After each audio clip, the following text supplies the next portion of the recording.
What's happening? This is the Tap In podcast. We are live inside of the Tap In studio. Yes, if y'all are tuning in right now, this is not 1998.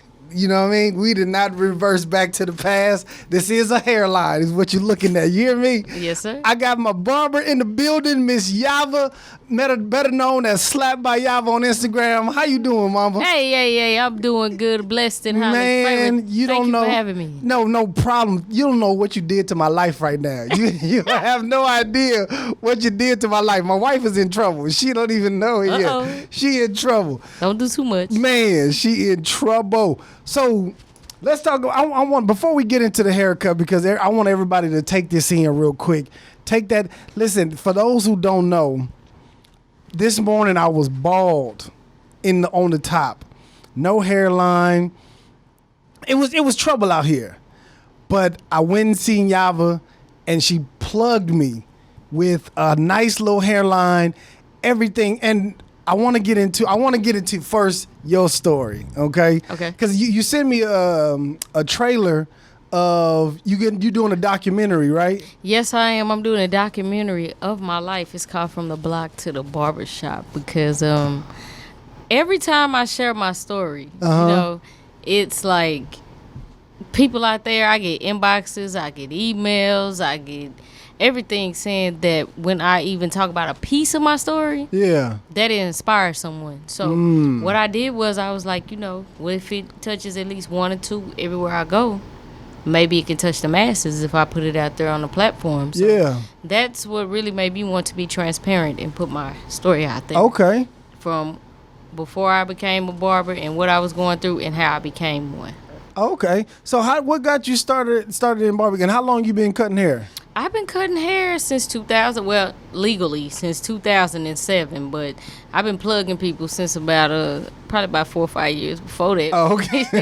Okay. Barbering was my passion. I can honestly say that.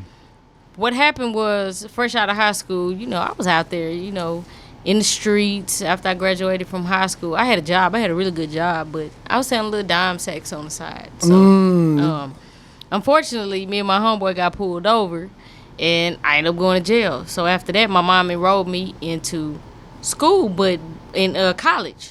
Because, everybody mama wants you to go to college. Yeah. So, we'll get back to that in a second. But before that, when I got out of high school, I was like, oh, mama, I want to go to barber college. I had a homegirl. She went to barber college. All my homeboys, they were there. And I used to just go up there and kick it just sporadically just to hang out, you know. And I just grew a passion for it. I was like, man, they didn't transform these people. They did this, or that, and third. Shout out to Shelvita and Key One and everybody at, I think it was La Hair back then in Fort Worth off of Seminary. But I just used to sit up there because I ain't had nothing to do. And I just used to watch them, you know what I'm saying, my last year in high school and through the summer, and I liked it. My mom was like, no, you're going to college. I was like, well, I just work, because, I wanted to go to college. I was smart enough to, but I actually were passionate and wanted to do that and wanted to work, but working and selling weed on the side didn't work. So she enrolled me in the school, and I got a letter and said that you were accepted into college. So I went off to college. I did the college What thing. school? You know what I'm saying? I went to Jarvis. Shout out to JCC Bulldogs. Oh, okay. East Texas is going down. Hawkins. Okay. So I went there to my junior year, and then my mom got sick, so I came home. Because I'm the only child that my mom has. Okay. So it's really just me and my mom. So I came home, took care of her. I fell into a depression when I found out she was sick, because my mom is really like everything to me, because that's the only person that's really just. I can't say as far as like now, but that growing up, that was the only person that was really just consistent with me after my grandparents died, because it was like, oh, okay, everybody else, like my dad, and that'll be in the documentary, me and my dad, after my grandparents died, I didn't see him from the 8th grade to the 12th grade. But you'll get that in my documentary. I'm not going to tell it, but it shares my struggle and everything that I went through.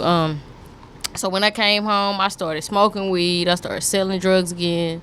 I started drinking a lot. Got 2 DWIs, caught a felony case, right? Mm-hmm. And I was working in my field of expertise. I do radio, television broadcasting, so you know what I'm saying? That's something that I was doing. I was working for a radio, television broadcaster company. Oh, wow. But in the meantime, in between time, I caught a felony case.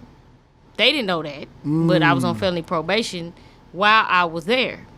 So I ended up getting laid off, couldn't find a job, went into a depression, started drinking again, caught another DWI. So, you know, it was just, had a bad breakup. It was just a cycle. Couldn't find a job, all that. So, you know, I talked to God and I was like, God, you know, what can I do? How can you get me out of this? Yeah. You know, because I need a way. Yeah, absolutely. I'm a felon. Ain't nobody trying to give me no job. Yeah, you know? Yeah. So I was filling out applications, doing everything that I needed to do, you know, to get back into life. Everybody rejected me. So one day, I didn't have a car. I was staying with my mom. I borrowed a car and I went up the street to a copy place. It was a black-owned copy place right off of Miller and Berry. I'm from Fort Worth, Eastwood. Shout out to Fort Worth, Texas. I went up there. Town. Exactly. So I went. My mom said it was a copy place in the hood because I was going to go away to Arlington to the Kinko's because, you know, we don't have stuff like that. Yeah, but fortunately that a lady, she built a shopping center that provided resources for the neighborhood. So I went up there and I faxed my resume over at her copy place. And I looked over to the left when I was coming out. Well, actually, it was the right. It was the left when I was coming in. But I didn't pay attention to it. And it was a barber college over there. So I was like, I always wanted to do that. Yeah. So I went over there and I talked to the instructor. She was like, well, here's a packet. Go over the information and let me know what you think. Got home and it said, if you're on probation or parole, you're eligible for a scholarship. Really? I put on my clothes the next day, went back up there, and a lady was there that I talked to the day before. She was like, well, I can't talk to you about the scholarship program. Let me go get the owner. So she walked over to the copy place and got the same lady that I faxed the resume over from the day before. She owned the barber college, too. Wow. Talked to her, and I told her my story. I broke down crying. She was like, you know what? Just pay for your books, and your school is paid for. And that's how I ended up going to barber college. Wow. Do you know the lady's name?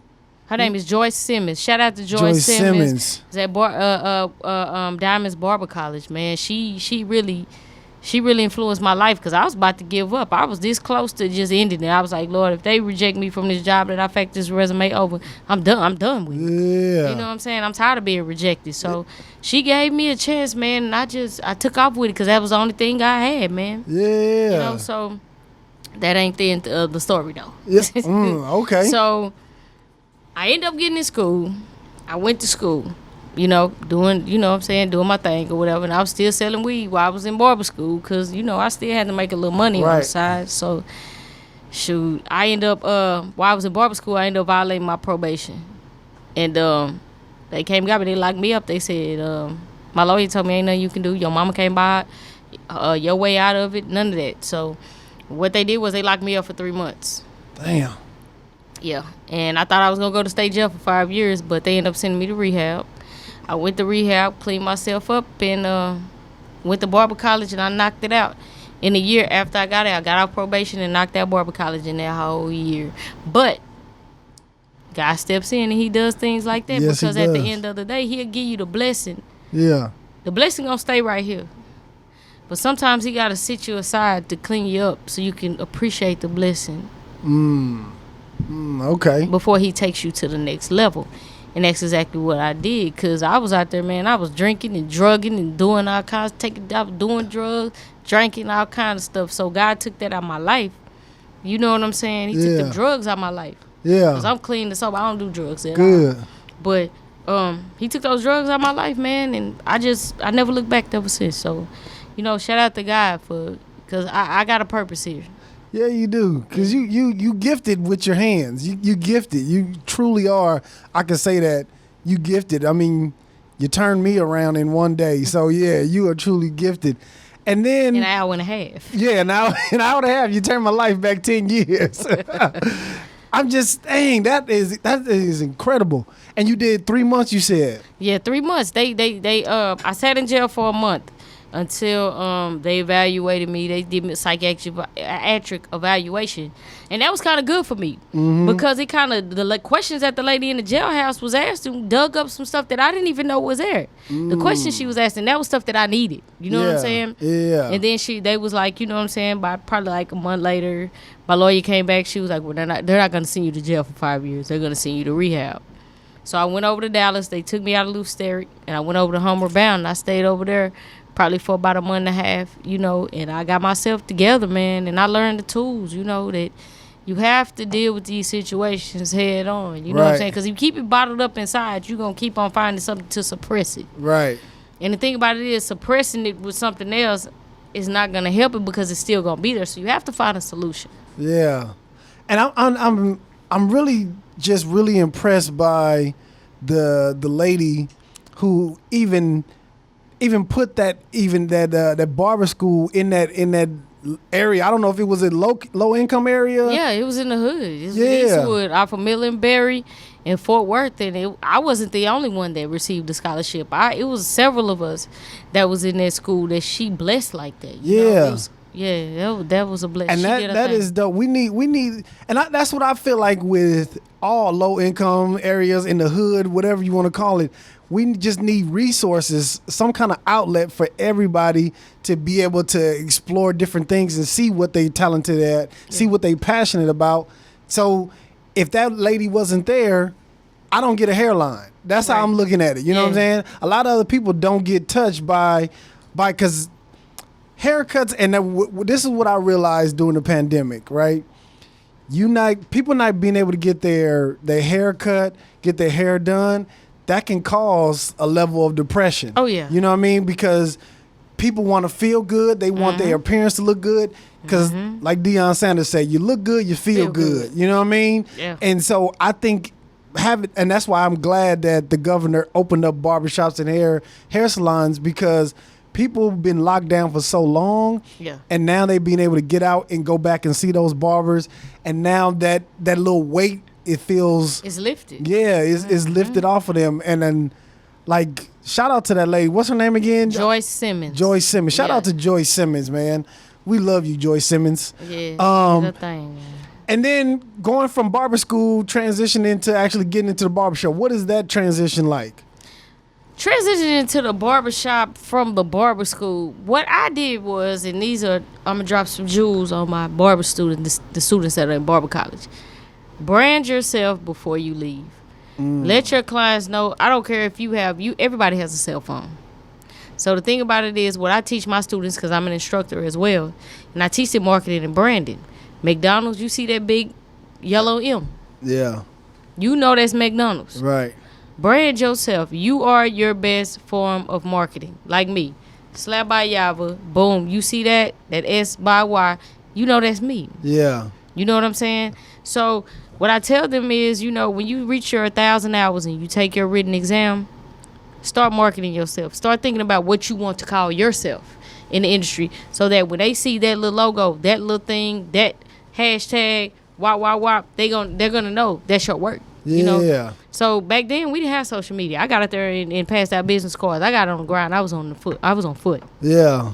I used to ride the bus to work at first. You know what I'm saying? Sometimes when I didn't have a ride to get there. You know what I'm saying? I went from a bus to a Crown Vic to a Cadillac to an Audi. I'm telling you, God is good. Yeah. You know what I'm saying? It's baby steps. You know what I'm saying? It's all about how you do it. I went from a small barbershop in Fort Worth to a big 20-something barbershop in Grand Prairie. But it was hard to take that leap. You know what I'm saying? To broaden your horizons. Yeah. Because I felt like, I love my people at the barbershop in Fort Worth because that's where I'm from, but am I growing here? I felt like I hit the ceiling, so I had to go to the next level and I had to do something else. And so that's when I started going, I started getting my instructor license when I was in Fort Worth. Okay. After I got my instructor license, it was like, okay, what else can I do to elevate? I started going into hair loss. And I had a client that came in every week. He wanted me to spray him with the black spray. But when he sweated, it run down his face. Okay, so what else can I do? Went on the internet. Figured out, okay, they're making hair fibers. At the time, you couldn't spray them on there. You had to dump them on there with a sifter. So what I did was, he didn't have no hair at the top. I made him a whole Southside fade, sifting hair fibers on the top of his head. Oh, wow. He felt good. He looked good. I was like, oh, okay, well, let me take this to another level. My homegirl, she was diagnosed with cancer. I cut her hair off. When I cut her hair off, she cut mine off. We all went bald together. So when it started growing back, she started having like self-esteem issues and things like that. So what can I do to try to help these people that have these issues? Went to Atlanta, took my first man weave class. That's when they was laying tracks like quick weaves at first. Wasn't nobody really doing them in Texas, really. You know? Yeah. I'd probably name a couple people. I think Cotton was doing them. But I don't know about anyone else. But went there, took that class. Left there, I wanted more. You know what I'm saying? Yeah. So then I went to Erskine Reeves' class in Chicago. Left Erskine Reeves' class, went to California, took Nitita's class. You know what I'm saying? Start looking at YouTubes. Wade the Barber, Mickey the Barber, on YouTube. You know what I'm saying? I just started looking at different people's work and start put my own little flair to it. Yeah. You know, and that's how I got started. Yeah. So then I started doing hair units. Then when I was in Fort Worth at the barbershop, remember when they was dumping the hair units on there? Yeah. I started looking for my own hair fibers. So when I was dumping the hair fibers on their head, I was like, it got to be an easier way. So I started doing my research, and I found a distributor over in China that could actually make my own hair fibers. So I paid for a prototype to see what it was going to do. So I've been doing that. I have my own hair care line, black effect, hair fibers, hair color. Like that color I was spraying on you, that's mine. Those hair fibers I was spraying on you is mine. And you can own hair fibers? You can have your own. You can have your own line. Yes. Really? Of course. Yes. Okay. And that's just like hairspray. It's 50 million hairspray companies. Hairspray is hairspray, right? Yeah. So yeah, you can pretty much you can pretty much MOQ and do your own stuff. You know, like oils, like essential oils. Yeah. Most of those oils, you know, I like to experiment with stuff. I was always like a science geek, so I experiment with like mixing stuff together in my house and coming up with stuff like that. So, you know, oils and stuff like that. I do stuff like that. So, you know, like the bigger stuff, I do my research and I reach out to other people. But I've been having my own hair care line for 3.5 years now. Really? Yeah. That's dope, man. That is super dope. Okay. And then your first man hair weave, how did that go? Was it good? The first one, yeah, it was good. Actually, I'm not even gonna tell you a story.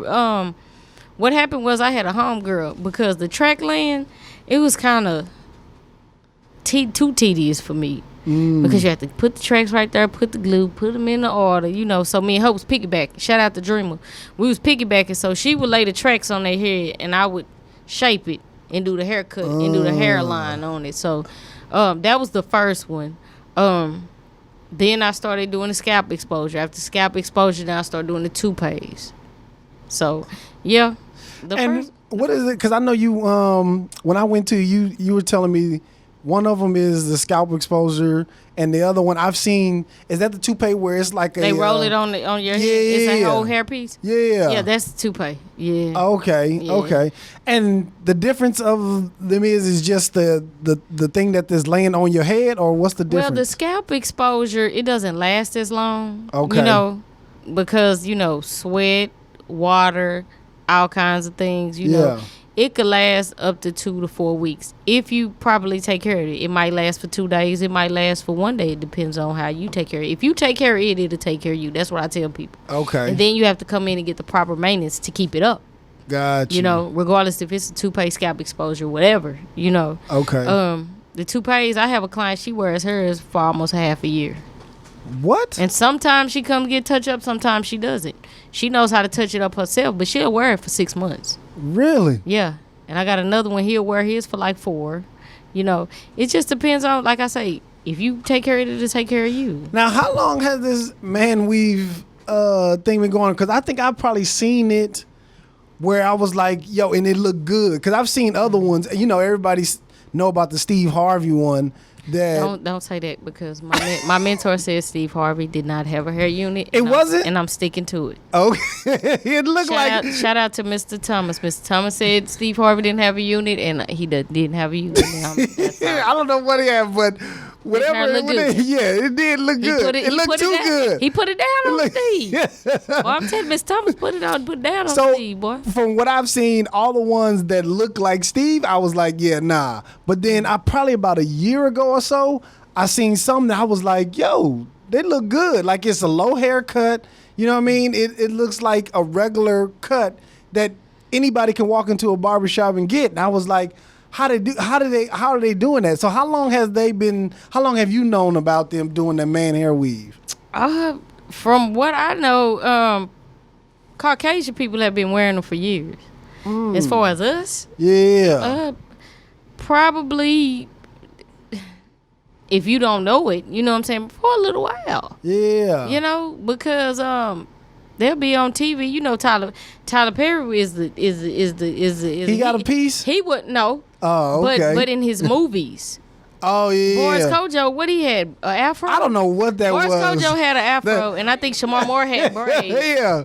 That looked horrible. Shout out to Tyler Perry. You know, whoever who does them, you know, shout out to them too, you know. See, but none of the ones on Tyler Perry's look like anything that I would ever go and get. You know what I mean? The ones that I start seeing on YouTube, I was like, yo, I would go and get that. I mean, you just have to keep an open mind. Maybe the person that's doing them on his set, you know, maybe they're doing them pro bono, or maybe they're just you know. Okay. I don't know, but you know, hey, his movie selling, making money. So no, you're right. No, I don't.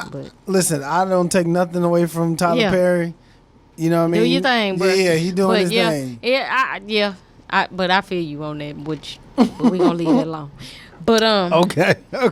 Yeah, so yeah, and I've done a project like that before where I've transformed people from old to young to old. Yeah, you know, I've done a few projects like that, and a couple of independent films that are coming out soon. So, okay. Yeah.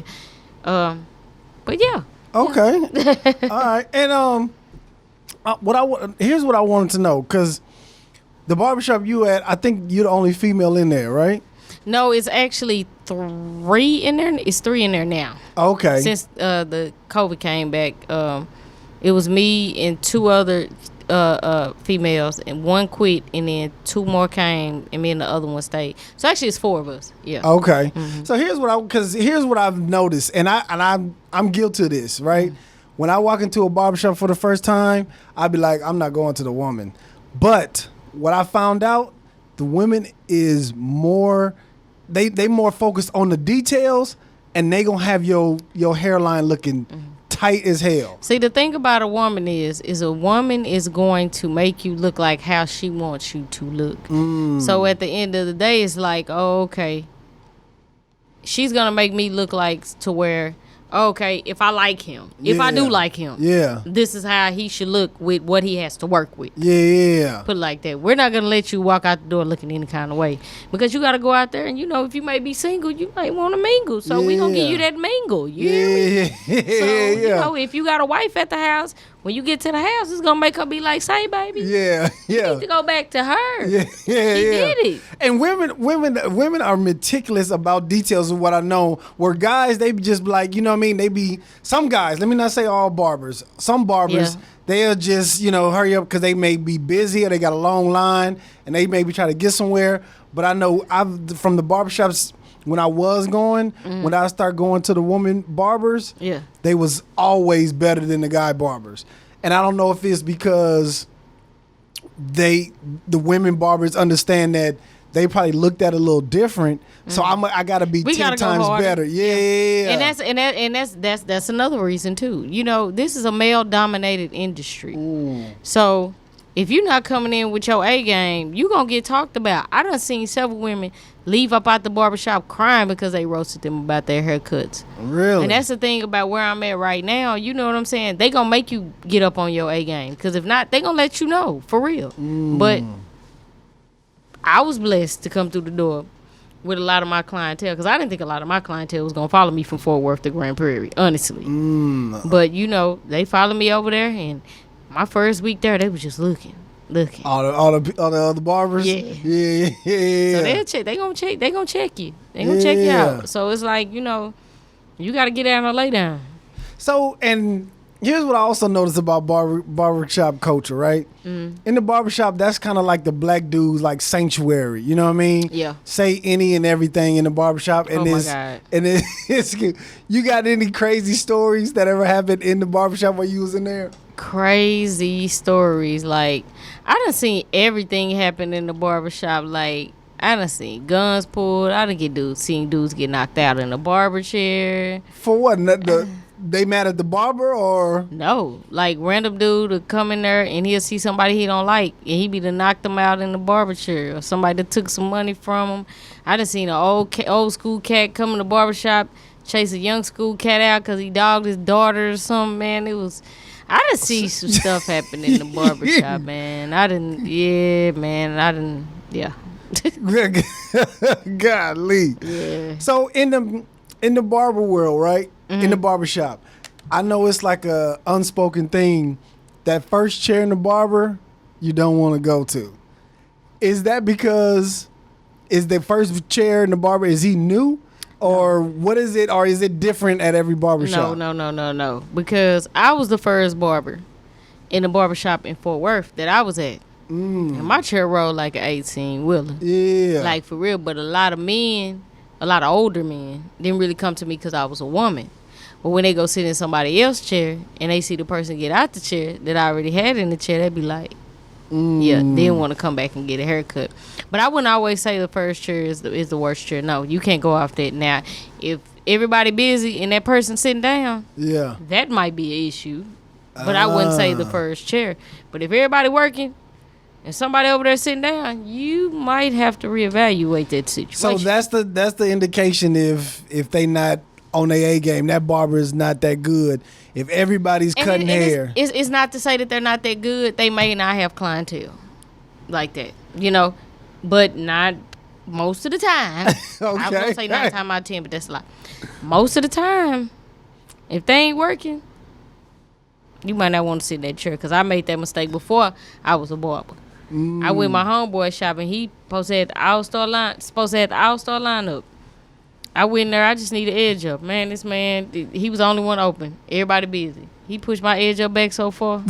I was like, say, bro, I ain't coming back no more. So, yeah, just watch the empty chair sometimes. Yeah, I don't know about that empty chair guy. So, what's next? Is it something where you can because they got a big like hair show in Atlanta. What is it called? Bronner Brothers. Yeah.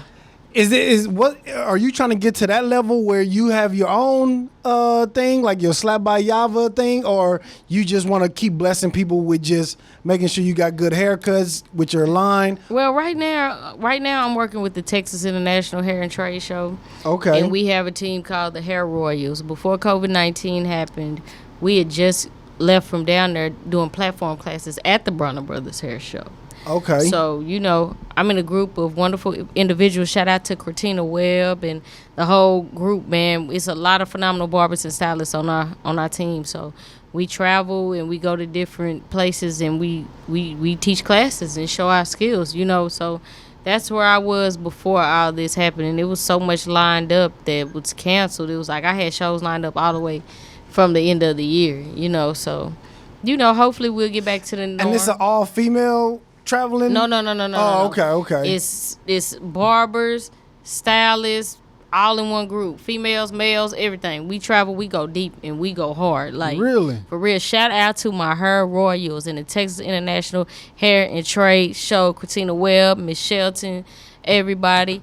Man, y'all, for real. Okay. All right. And where all do y'all go? Y'all go East Coast to West Coast? Well, we got the group started at the end of 2019. So the only thing we have done so far is the Bronner Brothers before all this happened, because there are no shows that are going on right now. Right. Everybody's going virtual. Right. Yeah. Okay. All right. And how does somebody get in the Bronner Brothers? Like, what do you have to be? Do you got to get invited? What's that process? Well, actually, I don't know. I was just blessed with the opportunity to go with my group, so I really don't know. Oh, you don't know? Okay. Nah. I think it's pretty much of who you know to actually get to educate, But I think anybody can pay for a booth to actually do their thing on the floor, you know what I'm saying, on the open floor. But, I really don't know. I was just blessed with the opportunity to be connected with the right people. Okay. And for most people who don't know what the Bronner Brothers is, can you explain what is Bronner Brothers and what is it all about? It's just a huge hair show. Competitions, they have an open floor where vendors are there, and let's talk about Texas International though. Okay, yeah. What is Texas International? Texas International Hair Show is one of the biggest hair shows in Texas. Okay. And where is it? Where is it? Mr. Ben Shelton, he founded him and his wife. They founded Texas International Hair Show. May he rest in peace. And she just kept it moving, man. It kept everything going. Her Christina Webb and the whole crew, they got together. And what they did was they found motivational barbers and stylists to help them keep his legacy going. You know what I'm saying? And that's right here in Texas. Okay. Yeah. So, you know, it gets bigger and better, and we're building and building and building. We have a barber section where we have barber competitions, and we have a night show where we have a display of hair and everything like that. Something similar to the Bronner Brothers, but it's a Texas thing. Texas thing. Yeah. Okay.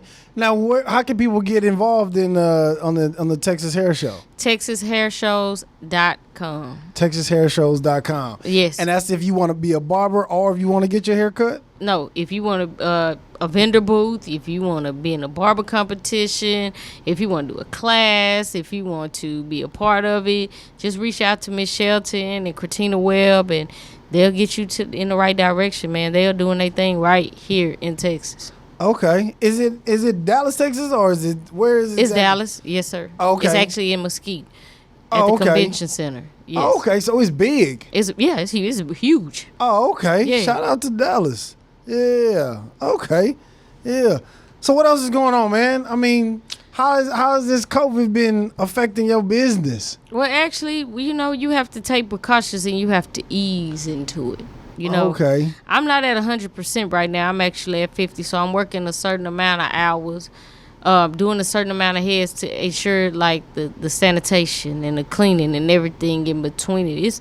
It's different, but it's doable. You know, so you know it's the new norm. Yeah, and I've seen like online where it was like the barber looked like he was going to like a chemistry lab, cutting people hair. Yeah. And I'm like, are we gonna have to start doing this? Or are people gonna have to start cutting hair? Or barbers gonna have to do all this now? It's the new norm. But the thing about it is this. We are already trained in sanitation and sterilization. Period. Okay. You know what I'm saying? Yeah. So it's just another level of sanitation and sterilization, because that's the majority of the tests that you have to take to even get a license is sanitation and sterilization. Like your clippers and all that. Everything. Oh, okay. Yeah. Okay. Now, what clippers you find is like the best for like edge ups? Edge ups? Yeah. That skeleton, that Babyliss Pro, that gold boy. Babyliss Pro? Babyliss Pro is gold. Okay. It's a skeleton edger. The best right now. Really? Like, and then after that, to me, is the lithium Li Andes. It's real light. I like light clippers. My hands are small, so I can't really use heavy clippers because my wrists will start hurting. So I use real light clippers, and I like those. As far as like cutting clippers, the cordless masters, the cordless walls. What else? That's what I use pretty much. Okay. Yeah. Okay. Hey, I need to give me some more clippers. I've been ever since I even said even when I even just said on my phone like I need to buy me some more clippers. I've been getting all these ads that have been popping up, and I don't know if it's one of the clippers you're talking about. It's the gold one. Yeah, it's gold. It's everywhere. It got like a little thing. It's skeleton Babyliss. Okay. FX. And they cordless, right? Mm-hmm. Yeah. And I've been seeing a whole bunch of dudes online trying to get themselves a fade and edge themselves up. Those they hidden right now. Really? Yes. I may need to get me some of them, at least just for my beard. You know what I mean? At least for my beard. Yeah. Okay. Now, let's get into my haircut, because that's what I really want to talk about. Okay. Walk the people through the process of how you got it to look like this.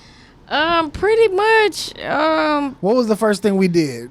Well, I asked you to grow your hair because he actually cut all his hair off his sides, and he was bald and wanted me to do it while he had bald sides. And I was like, no, sir, we can't do that. So we waited about 2.5 weeks, and so he had a little growth on the sides for me to blend. Once he came in, he sent me a picture of his beard, and he had like a shadow beard. It was like faded to right here, and everything was detailed. So I got his beard together. He came in, I analyzed his scalp, what I do? I faded. Did a little drop fade around the sides. After I did the drop fade, I balled them out. Cleaned them off. No sweat. Put no sweat on top of it to help the moisture. Mm-hmm. After that, I marked his lineup because he didn't have any at all. He didn't have a lineup at all. But I'm pretty sure he'll show you the pictures. And he was kind of like salt, pepper, gray. So I could put some dye in it. I brushed it in to accentuate his sides to get rid of his grays.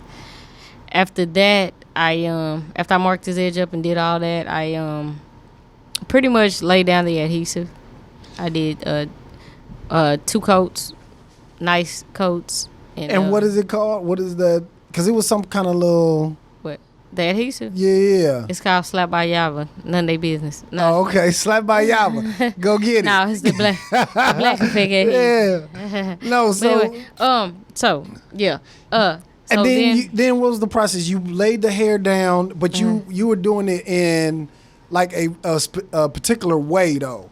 Well, I had to lay the strips down close together so that the waves would come together. Okay. So it wouldn't look separated. So I laid them as close together as I can with the waves going in and out because they have ridges. Okay. So I made sure that the next strip went inside the ridges so everything would line up. That's what I was doing. Okay. Yeah. Okay. And listen, you don't understand how happy I am right now because I haven't had a fade in years. Yeah. I haven't had a fade in years. And I'm just like, you don't know, Yava, thank you. You're so welcome. Thank you so much. Yeah. Thank y'all for having me. Yeah, for sure. Yeah. Because I'm just like, and what do you suggest about, or what do you tell people that have, that's been dealing with this? Should they get this versus going and just getting a regular edge up if they losing their hair? Like, because I know some of my boys, they got like just a little bald spot in the back. You know what I mean? Some of them losing it or they getting real thin in the corners. Yeah. Well, actually, I require a consultation for my clients. Okay. Just to see exactly what you need because you might not need a full scalp exposure. You may need a fill. You may need a hairline replacement. Worst case scenario, you might need a custom-made toupee or a regular toupee. So it just depends on the severity of your situation and your budget. Pretty much. Okay. Now, what are the average prices on each one? Well, hairline replacement depends on the severity. Starts from $80 to $100. Okay. I actually do prosthetic beards. Okay. They're $200. Okay. Depending on, well, actually $150 to $200, depending on how full and how wide you want it, because more material. That's what I'm shocked about. People out here getting full beards. Right. That is crazy to me. So scalp exposure $200 to $350. Toupees start at $450 all the way to $700, depending on if it's a custom, if you want dreads, if you want kinky to it.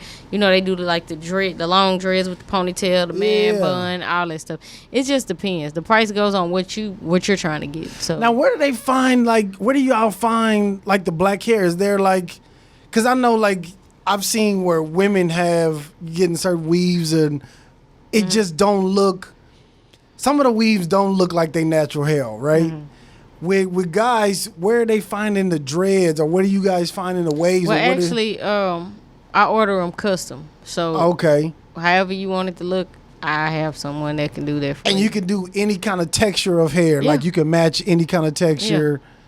Yeah. Okay, man. So if you need to get you want to feel good about yourself, you want to get your hairline back, you've been in COVID for I don't know how many months now, 3 to 4 months, and you in the DFW area, holla at Yava, man. Like, seriously. Slap by Yava. www.slapbyyavadu.com. Instagram, Slap by Yava. Yavadu Facebook. Shout out to Girly Yo Publishing for making my t-shirts, and Pedro Menendez for always keeping me fresh. That's who cut your hair? Yes. That's dope, man. Because that's what I always wonder, like, the good barbers, who do they go to? Because they know, like, if I'm good, you got to be at least. Yeah. Because you know what I mean? His name is Pedro Menendez. It's Salvadorian cat, my homeboy. He works in the shop with me. You can find him on Instagram at Finesse Blends. He is awesome. Okay, that's dope, man. Anything else you want to leave for the people, Yava? Like, I'm ready to get out to the world and show them my haircut, man. Like, I'm ready to. I just want to tell the people, just be authentic, be your true authentic self, regardless of what people say, what they do, or what you feel like they're gonna feel about it. Because at the end of the day, if you're doing good, they're gonna talk about you. If you're doing bad, they talking about you. So always be your true authentic self, no matter what, because that's how God made you. And so my documentary, From the Block to the Barbershop, y'all stay tuned for that. Y'all gonna see the real Yava do on that one and see what I deal with and what I went through and my struggle and my story. Stay tuned. From the Block to the Barbershop, it's your girl Yava do. That's dope, man. Yo, thank you, Yava. Thank you for coming in. Thank you for hooking me up. Thank y'all. Yes. Yo, this has been the Tap In Podcast. Another episode. Please follow Yava on her Instagram. Go to her website. If you in the DFW area, make sure you get in contact with her. Yo, this has been the Tap In Podcast. Holla.